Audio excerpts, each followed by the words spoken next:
The dying sun painted Redemption Creek's main street in hues of orange and crimson, as James Blackwood's boots kicked up dust with each deliberate step. At 52, the lines etched deeply into his weathered face told stories of hard years on the frontier. Years spent riding with the notorious Collins gang before a prison stint that should have ended with his neck in a noose. Now he walked with a slight limp from an old bullet wound, his calloused hand never straying far from the worn grip of his Colt revolver. The townsfolk scattered before him like frightened chickens, mothers pulling children inside and shopkeepers watching warily from behind dusty windows.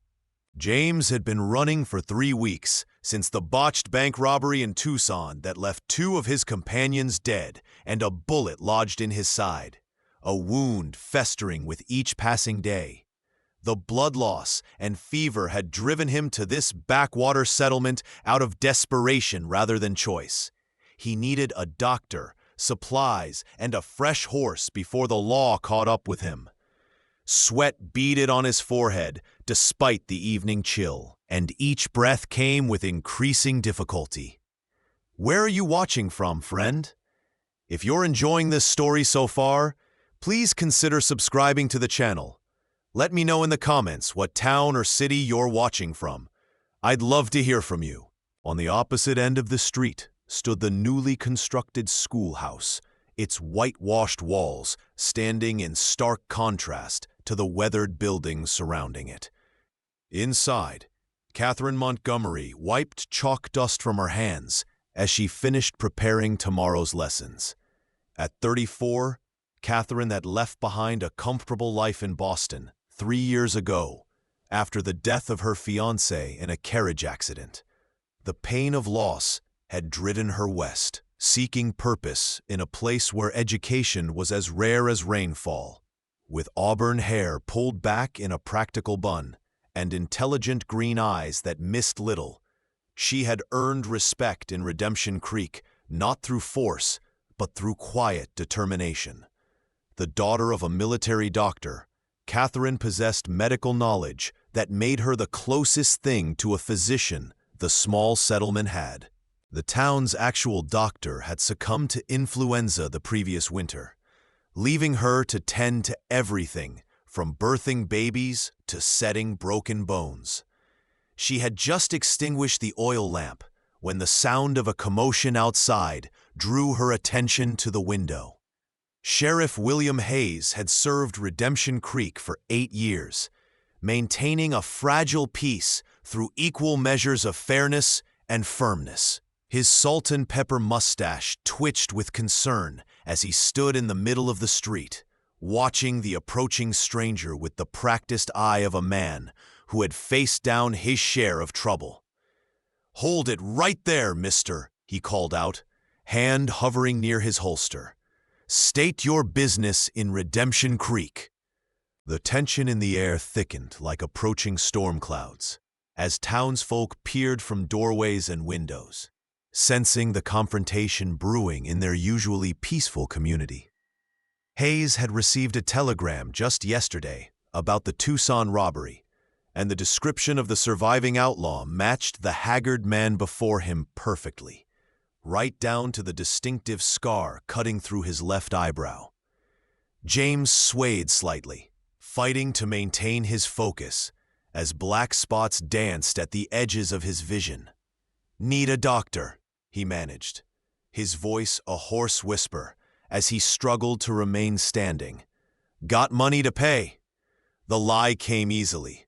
The stolen money had been lost when his horse threw him 3 days ago, leaving him with nothing but the clothes on his back and the gun at his side. The sheriff's eyes narrowed with suspicion, and James knew his reputation had preceded him. The wounded outlaw calculated his chances, knowing he couldn't outdraw Hayes in his condition, but unwilling to surrender and face the gallows. His fingers twitched near his weapon as tension crackled between the two men like summer lightning. Behind the sheriff, James spotted 3 deputies taking positions, their rifles trained on him From the shadows of the general store's porch, Catherine stepped onto the schoolhouse porch, the commotion drawing her outside despite her better judgment. Even from a distance, she could see the pallor of the stranger's skin and the unnatural way he held himself, telltale signs of serious injury.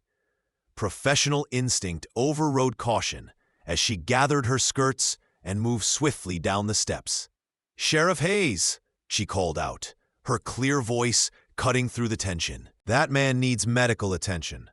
The sheriff didn't take his eyes off James as he replied, "Miss Montgomery, this here's James Blackwood of the Collins gang. He's wanted for murder and robbery in 3 territories. Step back inside, please." Catherine hesitated, torn between safety and duty. In the fading light, she could see dark stains spreading on the outlaw's shirt, blood seeping through whatever crude bandage he had applied. James felt the last of his strength ebbing away, the fever and blood loss finally claiming their due.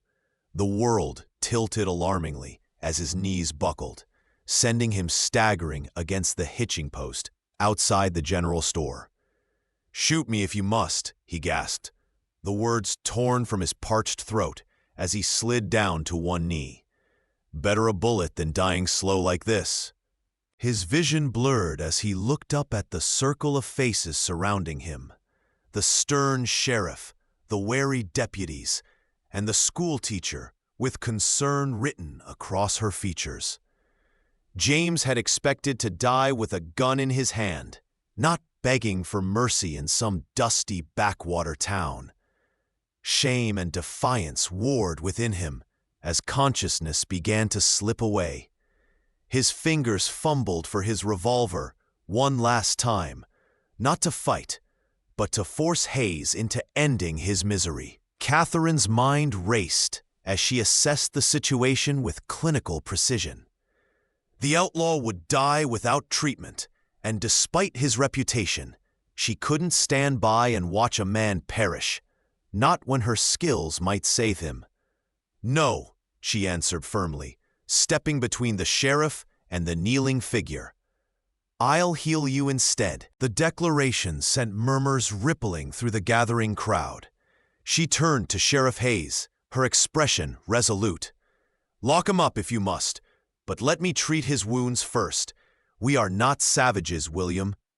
The sheriff's weathered face creased with indecision before he gave a curt nod. "Boys, disarm him and get him to the jail.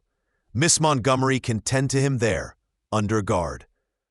As the deputies moved forward, James Blackwood finally lost his battle with consciousness. Collapsing face first into the dusty street, the Redemption Creek jail consisted of 3 small cells with iron bars and a modest sheriff's office in the front. Deputies Morgan and Daniels carried the unconscious outlaw into the furthest cell, laying him on the narrow cot, while Sheriff Hayes kept his revolver trained on the prisoner. Catherine followed with her medical bag, already mentally cataloging what supplies she would need. "I'll need hot water, clean cloths, and better light," she instructed, her tone brooking no argument as she rolled up her sleeves. Hayes dispatched the younger deputy to fetch the requested items, while Catherine began cutting away the blood-soaked shirt to reveal the wound.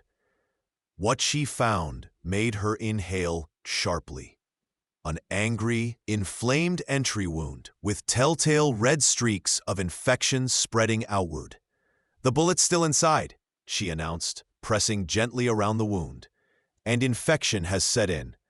Across town, in the elegantly appointed back room of the Silverado Saloon, Marcus Wellington swirled brandy in a crystal glass as he studied the telegram before him. At 47, the banker's carefully cultivated appearance of respectability, from his tailored suits to his precisely trimmed beard, concealed a ruthless ambition that had elevated him from petty thief to Redemption Creek's most prominent citizen. The telegram confirmed his worst fears. James Blackwood was in town. Wellington had ridden with the Collins gang in his younger days before reinventing himself, and Blackwood was one of the few men alive who could identify him as the Ghost. the mastermind behind the gang's most lucrative heists. For years, Wellington had lived in fear of his past catching up to him. Now that it had arrived in Redemption Creek, he knew what needed to be done. He rang the small bell on his desk, summoning his personal enforcer, a former cavalry scout named Jackson. "Find out everything about Blackwood's condition," he instructed quietly, "and ensure he doesn't live to see morning."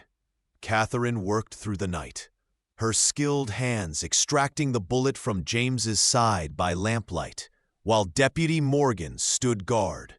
The outlaw drifted in and out of consciousness, occasionally mumbling incoherent fragments about someone called the Ghost and stolen gold.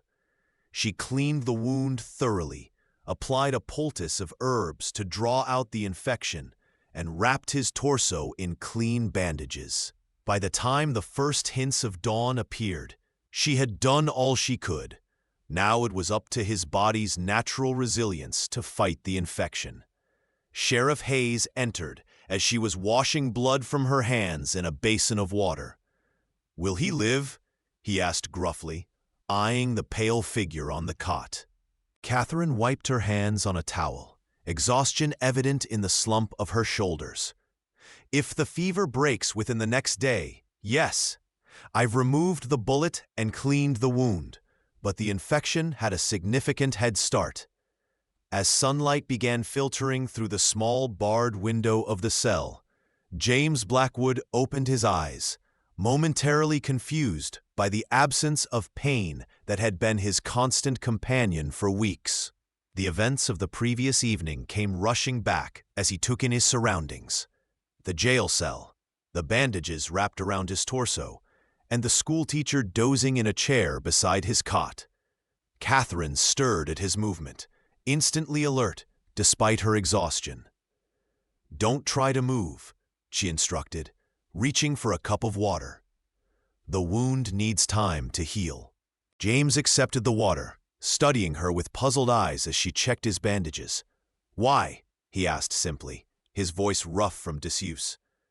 Catherine's hands paused in their work, her green eyes meeting his directly. "Because every life has value, Mr. Blackwood, even yours."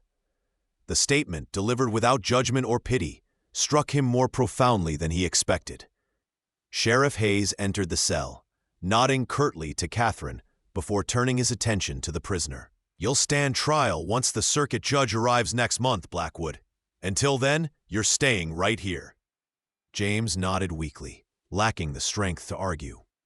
"The ghost," he murmured, struggling to organize his thoughts through the fog of fever. "Need to warn you about the ghost." Hayes exchanged a puzzled glance with Catherine. "What ghost?" he asked, wondering if the outlaw was still delirious. James closed his eyes, fighting against the pull of exhaustion. "Marcus Wellington," he managed before sleep claimed him once more. The sheriff's expression hardened at the mention of the town's most prominent citizen. "Fever talk," he decided, though a seed of doubt had been planted. "Miss Montgomery, you should get some rest. I'll have Mrs. Peterson from the boarding house sit with him for a spell." Catherine reluctantly departed the jail, her medical bag clutched in one hand, as she made her way through the awakening town toward her small cottage behind the schoolhouse. The morning sun cast long shadows across the dusty street as merchants began opening their shops and housewives swept their porches. She nodded politely to those she passed, aware of the whispers following in her wake. News traveled quickly in small towns, and her decision to treat the notorious outlaw had already become the subject of speculation. As she approached the schoolhouse, a folded piece of paper, tucked under a stone on her porch, caught her attention. Opening it, she felt a chill despite the morning warmth. In neat, precise handwriting, the message read, "Some wounds cannot be healed. For the good of Redemption Creek, let nature take its course." Unsigned and ominous, The note confirmed what she had already sensed. Someone wanted James Blackwood dead. In the elegant study of his hillside mansion overlooking Redemption Creek, Marcus Wellington paced before the marble fireplace, agitation evident in every step. Jackson stood silently by the door, his impassive face revealing nothing of his thoughts. "He survived the night," the enforcer reported. "The schoolteacher removed the bullet." Wellington cursed under his breath, the carefully constructed facade of the respectable businessman cracking to reveal the ruthless criminal beneath. "Blackwood knows too much. About me. About the gold from the Carson City job we buried near Redemption Ridge." He stopped pacing abruptly. Decision made. "We need to act tonight, before he regains enough strength to speak coherently. The sheriff must be distracted, and the woman—" He trailed off, considering. "The woman must be convinced to stay away from the jail. Can you arrange that?" Catherine awoke mid-afternoon after a few hours of fitful sleep, troubled by both the anonymous note and concern for her patient. She changed into a fresh dress and replenished her medical supplies before heading back toward the jail. The schoolhouse stood empty on a Saturday, but she paused to check that all was in order for Monday's lessons. Inside, she found the classroom in disarray. Books strewn across the floor, desks overturned, and scrawled across the blackboard in large, jagged letters, "Outlaw Lover." She stood frozen in the doorway, shock giving way to indignation. Whoever had done this was trying to intimidate her, to prevent her from treating James Blackwood. Instead of fear, the vandalism ignited a stubborn determination within her. Catherine began methodically writing the overturned desks, her mind working through the implications. Someone in Redemption Creek felt threatened by the outlaw's presence, threatened enough to resort to intimidation. James drifted between sleep and wakefulness throughout the day, each period of consciousness bringing greater clarity. The sheriff's deputy had been replaced by Mrs. Peterson, a matronly widow who sat knitting beside his cell, her expression oscillating between Christian charity and disapproval. When she stepped out briefly to fetch fresh water, James took the opportunity to examine his surroundings more carefully. The cell was secure, but not impenetrable to someone with his experience. However, escape was pointless in his weakened condition. He wouldn't make it 5 miles before collapsing. More pressing was the knowledge that Marcus Wellington, the man he knew as the Ghost, would not allow him to live long enough to expose the banker's true identity. James had recognized Wellington immediately upon arriving in town, though he'd been too focused on his wound to fully register the significance. Now, he understood the danger all too clearly. If Wellington had maintained his position in Redemption Creek, he would have resources and influence, making the jail cell less a refuge than a trap. Sheriff Hayes sat at his desk reviewing wanted posters when Catherine entered the jail, her expression determined despite the smudge of chalk dust on her cheek. "My classroom was vandalized," she announced without preamble. "Someone thinks I shouldn't be treating Mr. Blackwood." Hayes frowned, rising from his chair. "I'll look into it right away. Did you see who did it?" She shook her head, placing her medical bag on the desk. "No, but I have suspicions. The outlaw mentioned Marcus Wellington this morning. Is there a connection there I should know about?" The sheriff's hesitation was brief, but noticeable. "Wellington is the most respected man in town, Miss Montgomery. Built this place up from nothing, funded the schoolhouse construction, pays his taxes on time. I'd be careful making accusations." Catherine's green eyes narrowed slightly. "I'm not accusing anyone, Sheriff. I'm simply collecting information." Mrs. Peterson departed as Catherine entered the cell to check on her patient, finding him awake and more alert than before. "The fever's breaking," she noted with satisfaction as she examined the wound. "Another day of rest, and you might even be strong enough for broth." James watched her work, still puzzled by her willingness to help him. "They vandalized your schoolhouse because of me," he stated rather than asked. Catherine's hands stilled momentarily, before continuing to apply fresh bandages. "My concern is your recovery, Mr. Blackwood. Town gossip doesn't interest me." James caught her wrist gently, forcing her to meet his gaze. "Wellington is dangerous," he warned, his voice low and urgent. "He rode with our gang years ago, planned our biggest jobs, called himself the Ghost because he was never at the scene, never left evidence. If he knows I recognized him, he'll silence me and anyone who stands in his way." Catherine's mind raced as she processed this information. Pieces falling into place. The anonymous note, the vandalism, the timing of it all. "You're suggesting that Marcus Wellington, Redemption Creek's leading citizen and benefactor, is actually a criminal mastermind?" she whispered, aware of the deputy just outside the cell. James released her wrist, nodding grimly. "Not just any criminal. The Ghost disappeared after the Carson City Mint job in '87. Over 60,000 in gold coins, never recovered. We all assumed he'd been killed or captured under a different name." He closed his eyes briefly, gathering his strength. "I need to speak with Hayes, convince him to send a telegram to the federal marshal in Tucson.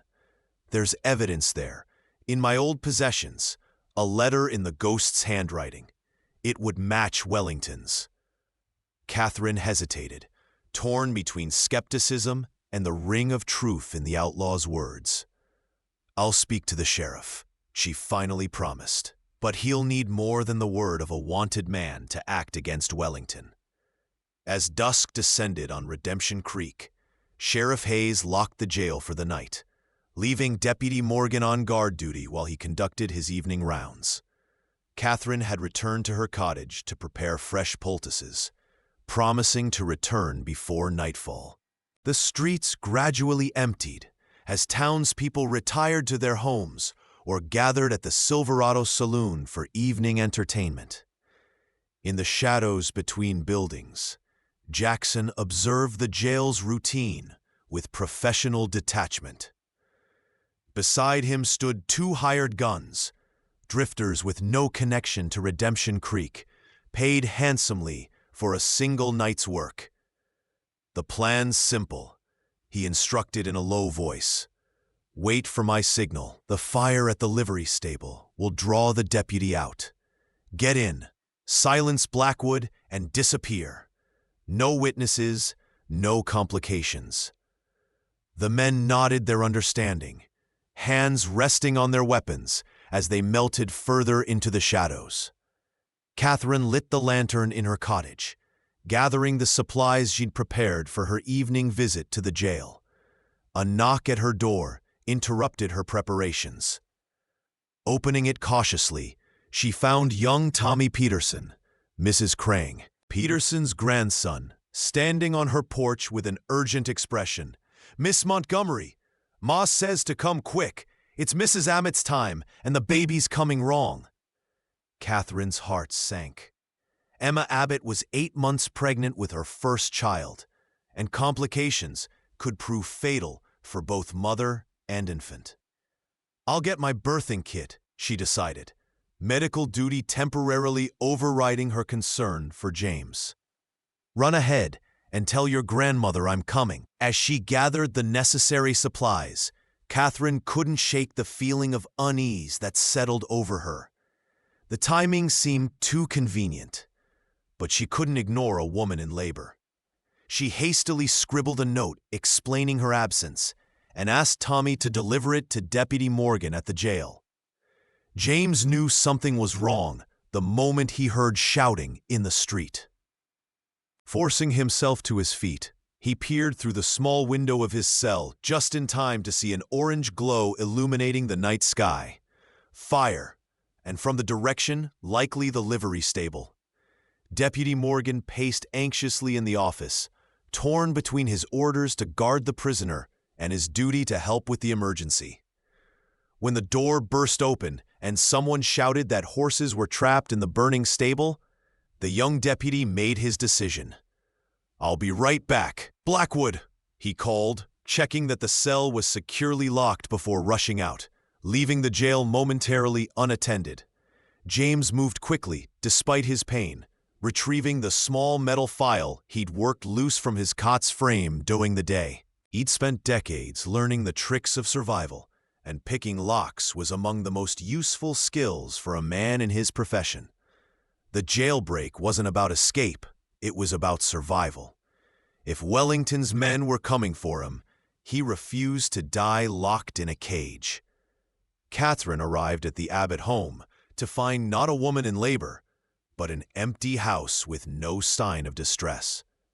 Realization dawned too late as a shadow detached itself from the corner of the room. "My apologies for the deception, Miss Montgomery," came the cultured voice of Marcus Wellington as he stepped into the lamplight. "But I required a private conversation without the complications of witnesses." He gestured to a chair, his manner cordial despite the ominous circumstances. "Please sit. This won't take long." Catherine remained standing, her medical bag clutched before her like a shield. "Mr. Wellington, I assume this is about James Blackwood." A flicker of something, surprise, perhaps, crossed the banker's features before his composed mask returned. Directly to the point. "I've always admired your intelligence, Miss Montgomery. Yes, it concerns the outlaw and certain misunderstandings he may have communicated to you." The lock gave way with a satisfying click, just as James heard footsteps approaching the jail. Too heavy for the deputies, too purposeful for a casual passerby. He retreated to the cot, concealing the unlocked door and the letter opener he'd palmed from the sheriff's desk during Catherine's earlier visit. Not much of a weapon, but better than bare hands against armed men. The jail door opened, and James closed his eyes to slits, feigning sleep as two unfamiliar men entered, revolvers drawn. "Which one is he in?" the taller man whispered.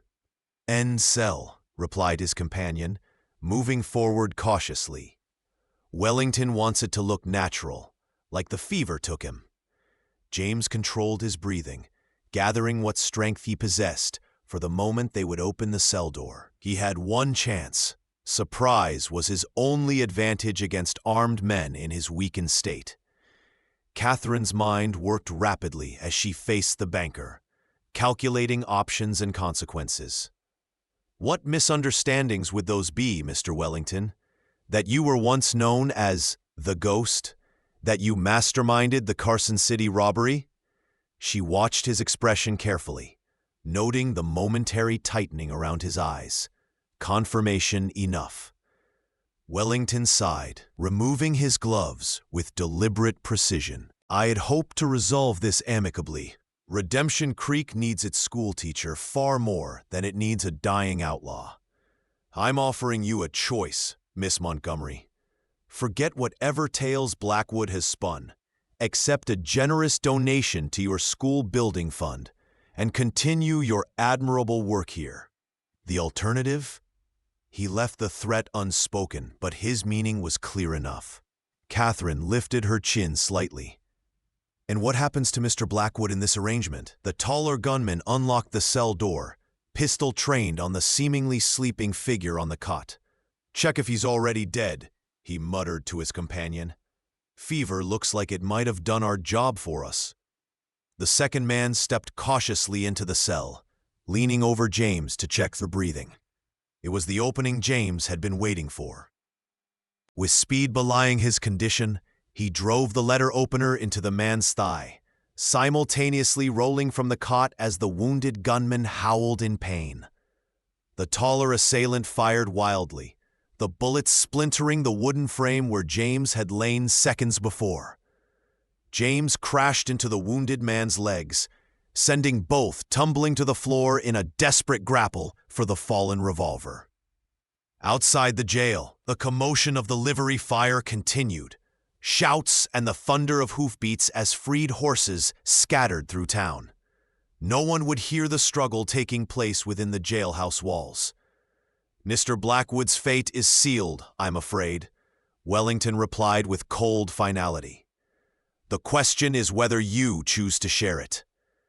Catherine's thoughts raced to the note Tommy had delivered, supposedly to the jail, but likely intercepted. The fire she'd glimpsed in the distance as she'd followed the boy to the Abbott house? A distraction. The pieces aligned with horrifying clarity. "You've sent men to kill him already," she stated, the color draining from her face. "This conversation is merely to keep me away." Wellington's slight smile confirmed her deduction.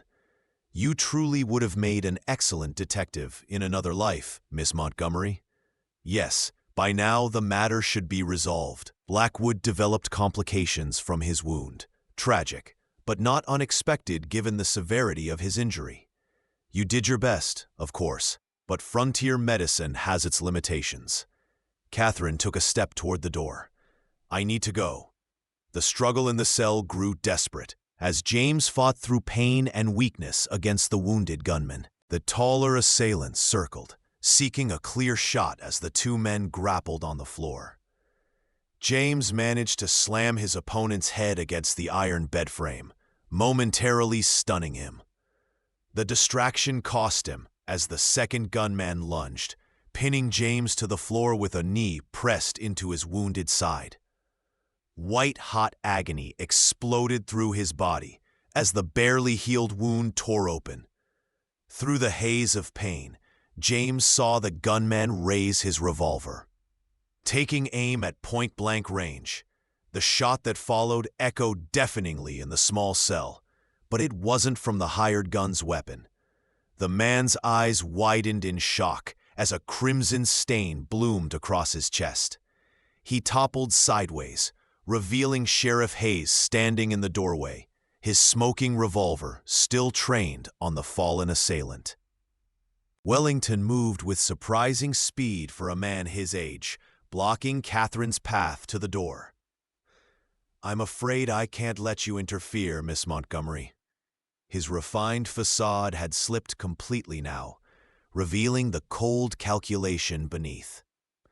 "You'll remain here until matters are concluded." Catherine's eyes darted around the room, searching for options. Her medical bag, heavy with instruments and bottles, might serve as a weapon if necessary. "Sheriff Hayes will find your men," she stated with more confidence than she felt. "And then he'll come looking for me." Wellington's laugh held no humor. "William Hayes is a competent lawman for everyday matters, but he's painfully predictable. By morning, this unfortunate episode will be concluded, with you departing on the eastbound stage, whether voluntarily or otherwise, and Blackwood dead from his injuries." Sheriff Hayes helped James back onto the cot, examining the reopened wound with a grimace. "Figured something like this might happen when the fire started," he explained, tearing strips from a clean shirt to fashion a temporary bandage. "Too convenient, that blaze. Sent my deputies to handle it while I circled back." He glanced at the two would-be assassins, one dead, one unconscious and bound. "So, Wellington's the ghost, is he?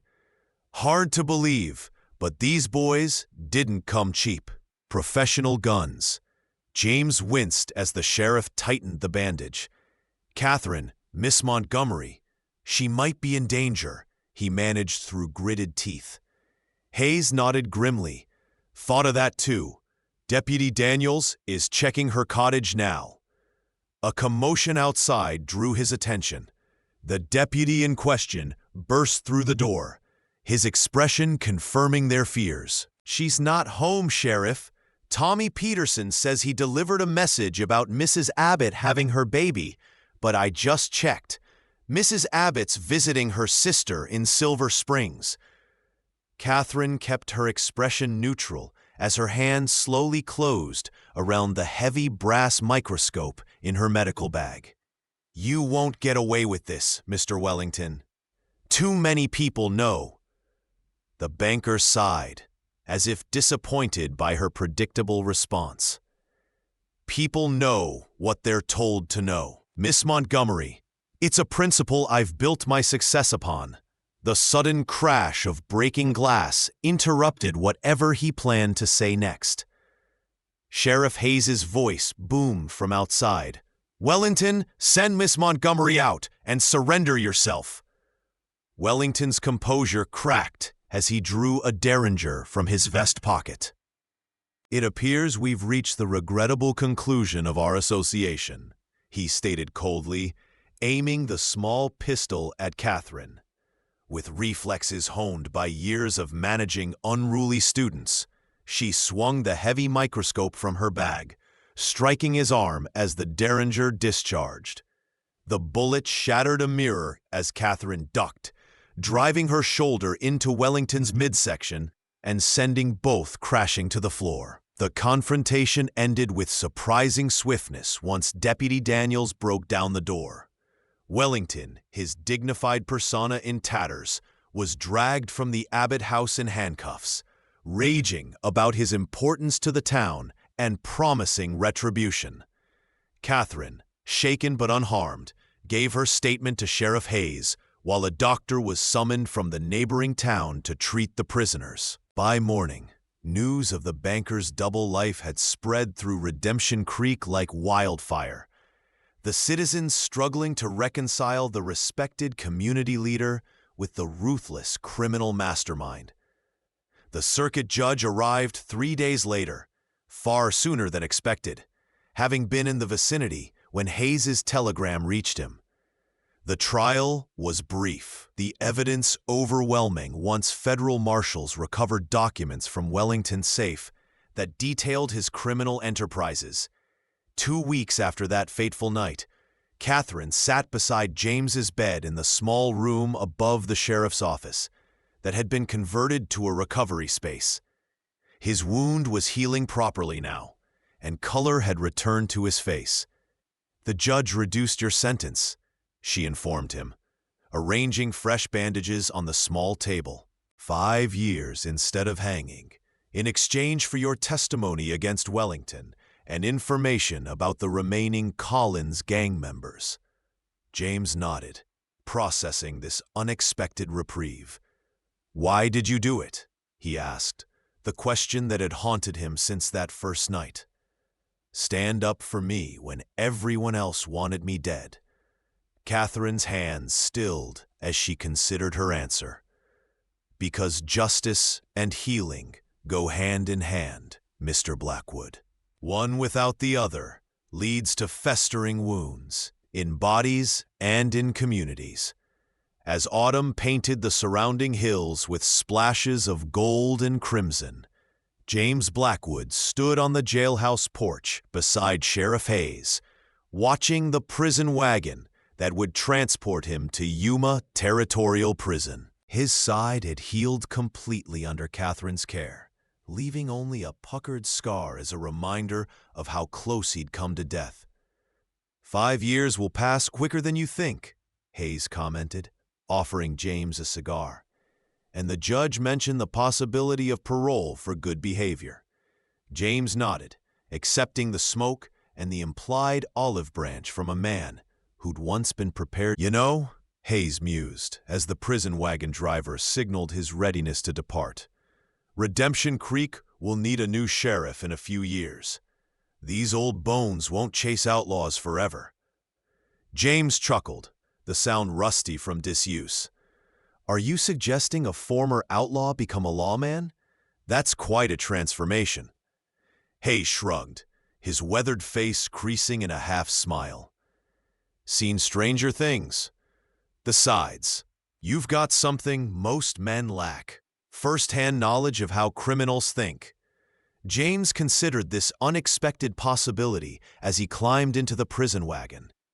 Through the barred window, he took a final look at Redemption Creek, the town where he'd expected to die, but instead found a reason to live differently. As the wagon pulled away, Catherine's words echoed in his mind. "Every life has value, Mr. Blackwood, even yours." For the first time in decades, he believed it might be true. The hills surrounding Redemption Creek stood silent witness to the departing prison wagon. Their ancient slopes, a reminder that men and their conflicts were merely temporary against the backdrop of the enduring frontier. The outlaw who had arrived desperate and dying left a changed man, carrying with him not just the healing of his physical wounds, but the first fragile beginnings of a healed spirit. In the schoolhouse, Catherine Montgomery turned back to her chalkboard, continuing the work that had brought her west, bringing light to darkness, knowledge to ignorance, and occasionally redemption to the lost. And if her gaze sometimes drifted to the distant hills where the prison road disappeared, wondering about a man who had 5 years to contemplate a different path, she kept such thoughts to herself. Another story waiting to be written across the vast, unforgiving, yet strangely hopeful landscape of the American frontier. If you like this story, please like this video, subscribe to the channel, and share your impressions of this story in the comments. To listen to the next story, click on the box on the left.